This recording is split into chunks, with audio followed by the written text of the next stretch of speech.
تو ہم انشاءاللہ دنیا میں کامیابی اور آخرت میں کامیابی ضرور پائیں گے انشاءاللہ نے چاہتا ہوں۔ تو سب سے اہم معاملہ کہنے کا یہ ہے کہ رزق کو برباد نہ کریں، کھانے کو بالکل بھی ضائع مت جانے دیں۔ ایک ایک دانے کا حساب دینا ہوگا قیامت والے دن، ایک ایک دانے کا۔ تو اس لیے جتنا کھا سکیں اتنا ہی بنائیں، اتنا ہی کھائیں، اس کو ویسٹ نہ کریں، پھینکیں نہ۔ یہ چیز کا دھیان رکھیں، کیونکہ بڑی محنت سے پیسہ کماتا ہے، اس کے بعد پھر یہ ساری چیزیں خرید کے آتی ہیں۔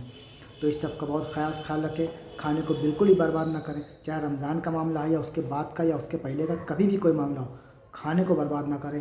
رزق بہت بڑی نعمت ہے اللہ کی، سمجھ لیجیے۔ جن کے پاس نہیں ہے، جو بھوکے سو جاتے ہیں، جو بھوکے رہتے ہیں، ان کے دل سے پوچھیے آ کے کہ کھانا کسے کہتے ہیں، رزق کسے کہتے ہیں۔ ہمیں تو اللہ تعالیٰ ہر نعمت سے نواز رہا ہے، پھر بھی اس کی ناشکری کر رہے ہیں۔ تو اس چیز کا بہت خاص خیال رکھیے۔ اس ویڈیو سے ہمیں یہ سیکھنے کو ملا ہے کہ ہر حال میں اللہ کا شکر ادا کریں، اور اللہ کی دی ہوئی جتنی بھی نعمتیں ہیں اس پہ شکر ادا کریں، اور اسے ویسٹ نہ کریں۔ تو دوستوں، امید ہے ہماری ویڈیو آپ کو اچھی لگی ہوگی۔